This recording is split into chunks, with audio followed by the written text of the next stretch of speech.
Hey freaks, welcome back to my channel. If you're new here, my name is JJ. I am an author and a metalhead, and here on my channel I talk about the stories behind rock and metal concept albums. Today is part 2 of the Nekrogoblikon concept albums. This album came out in 2015. It is called Heavy Meta. If you did not already watch my video on Goblin Island, their debut album, go watch that video. I'll link that up here for you to check out because that story kind of ties into this story.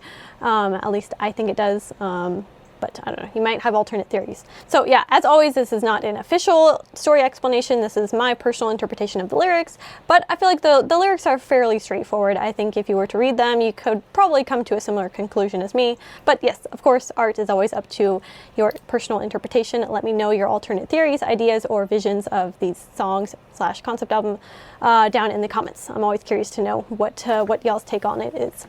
Anyway, before we get started, make sure you hit subscribe if you haven't already. I also invite you to join my Metalhead community. Link is down in the description. It's totally free, and from there you get access to bonus content and a monthly newsletter from me, and just some other fun stuff I try to throw your way. Anyway, let's get started.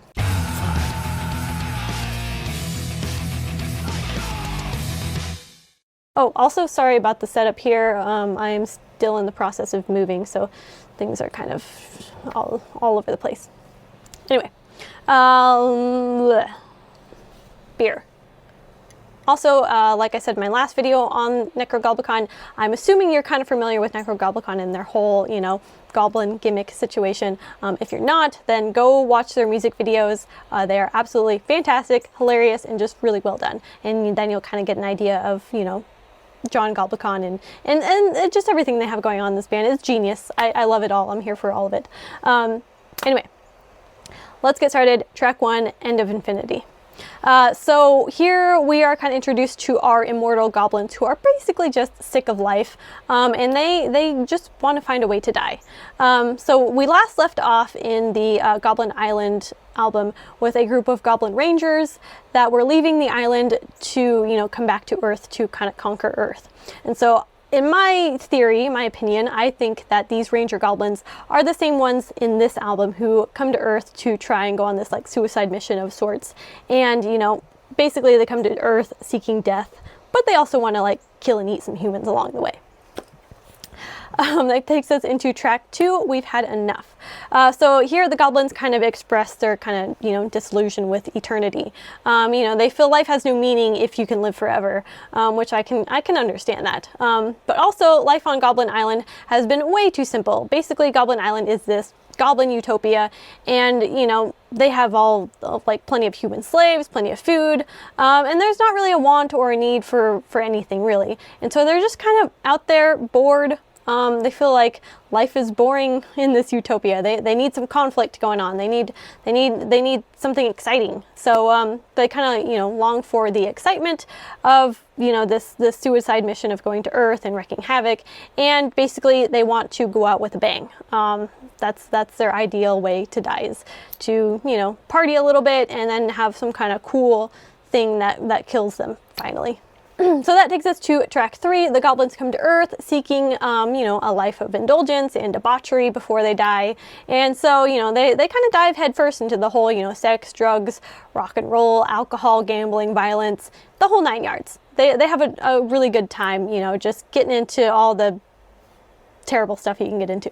And so they constantly want to do more and more and more. But eventually they come down from their high only to be really disappointed that they didn't die. They kind of thought that all this partying would kill them, but they're not dead. So they decide to do even more drugs and alcohol and all that good stuff to see if that they'll eventually end up dying from doing all of this crap. That takes us to track 4, Snacks and Violence. And so after a particularly insane bender of doing more and more and more, the goblins wake up in the gutter feeling like total shit. Goblin hangovers, I guess, are a bitch. So, hey, we've all been there. But they decide they need a break from all the booze and the drugs. They decide they need a snack. So they go and eat some people, more specifically violent people, I think. I don't know, that's just my interpretation of the lyrics, but maybe they taste better. But yeah, they go eat some violent people, and that's pretty fun for a while, but it doesn't really satiate their true needs. They truly need to die. And that takes us into track 5, Atlantis. So this one was kind of hard to fit to the concept. I was like, what, this seems like a random track. But I think that this is the goblins still wanting to die, like they do throughout this whole album. But this track is basically, you know, people trying to convince them otherwise. You know, but these goblins will not be swayed. They still want to die, and they still want to be remembered like the lost city of Atlantis. You know, like that's the legendary story that everyone knows about. They kind of want to go down in history like that, you know, in some fantastic way. They do want to die, but they also want to be remembered. And that takes us on to track number 6, We Need a Gimmick. Okay, now the goblins don't just want to die. Like I said, they want to die in a cool way that they will be remembered for all of forever. But how do you get remembered? They decided that they really liked that rock star lifestyle that they were living when they were on that huge partying bender. And, you know, they decide that what they're missing is fame. They need some fame. So they decide to become famous. And what a better way to do this than to become famous rock stars. So these goblins decide to dress up as humans and create this rock band in order to gain, you know, the trust of the humans and gain a dedicated following. And once they have tons of dedicated fans, that's when they will enact their evil plan. So that takes us to track 7, Full Body Explosion. So the gimmick has worked, this goblin band is thriving, and they have a huge following. So the goblins are pretty stoked about this. So then they decide to put the second half of their plan into play. And so they sell their fans some kind of potion, maybe disguised as like an energy drink or like alcohol or like a drug, maybe even a hot sauce. Yes, I reviewed the Nekrogoblikon hot sauce. The video is up here. Spoiler alert, it was really fucking hot. Anyway. It did make my husband do a full body explosion. So that's pretty fitting. Okay, sorry. Moving, where was I in this? Anyway, this potion that they sell to their fans causes them to explode. So the band has one final show where, you know, everyone in the crowd drinks this potion along with the goblins so that they can kind of go out in a blaze of glory. Fans explode, goblins explode. It's a big crazy thing. So everyone drinks this potion. Boom, everyone starts exploding and dying. It's a bloody, gory mess. Entrails everywhere. Everyone's dead. Well, everyone, of course, except for the goblins. Yeah. All around the world, anyone who's ever bought this potion drink or whatever it is explodes, dies, but the goblins just have to kind of watch jealously from the sidelines as they all die, except for them. Track 8, Let's Get Fucked. The goblins are now faced with the idea that they may have to live forever here on Earth. You know, they've totally failed at dying, so, you know, and so they might just have to stay here on Earth and just chill forever. And the last thing they want to do is to integrate into human society. So, you know, they really want nothing to do with the human way of life. And so they decide to kill a bunch of like world leaders and kind of topple their empire, because why not? You know, if you have eternity and you got nothing else to lose, might as well go kill some world leaders. And when they're done with that, what else is there to do but throw a huge party? So yeah. Kill some world leaders and have a big old goblin party. It's a good time. That takes us to track 9, Mood Swing. So despite all the fun the goblins have had on Earth, the goblins still desperately want to die. I feel like a broken record here. Yes, they want to die. It's like the whole theme throughout this whole album. They want to die, but they can't. So the goblins eventually learn about this magical book somewhere out in the cosmos with the power to finally end their lives. Basically, you have to read this certain rite within the book, and any goblins who hear it will fall down dead. And this magical book is called the Nekrogoblikon. So the goblins hop in their spaceship and they set out looking for this Nekrogoblikon book. And finally, at the edge of a black hole, they find it. And that takes us to our 10th and final track, Nekrogoblikon. The goblins crack open the pages of this magical book, pretty excited to, you know, find the one passage with the magical words that will finally put an end to their miserable existence. And they finally find the passage, but they realize that the rite needs to be sung, and by a band, no less. So luckily, when the goblins were touring as a band in their human disguises, they made friends with this one band, coincidentally named Nekrogoblikon. And so they bring the band out into outer space, the moon, I don't know. They bring the band, like the real band, Nekrogoblikon, out.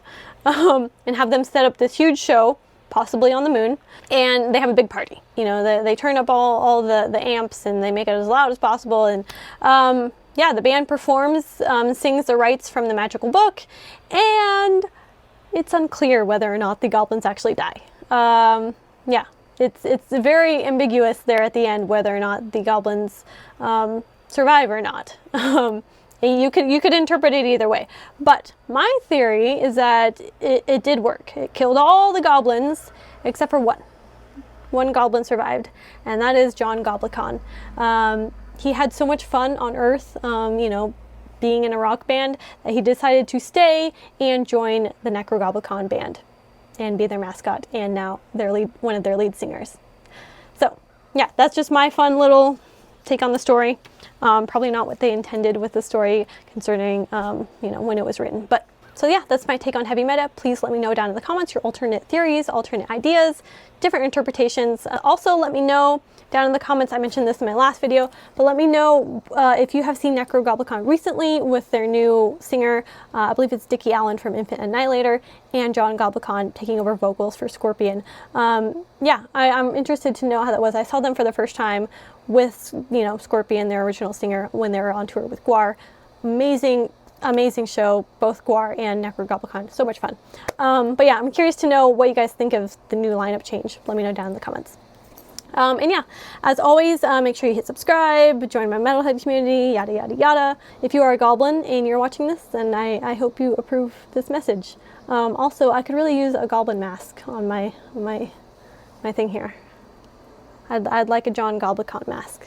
Someone fund that and or send it to me. Thanks. Bye.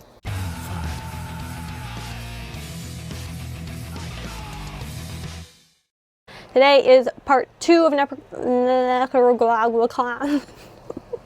Oh, and if you're curious, my shirt says Mama Meltdown Manager. Found it at Books A Million. Not sponsored by Books A Million, though I wish I was. Okay. Let's get going on this concept. Why am I weird? I don't know. Okay, I don't know. I think I've had too much beer today.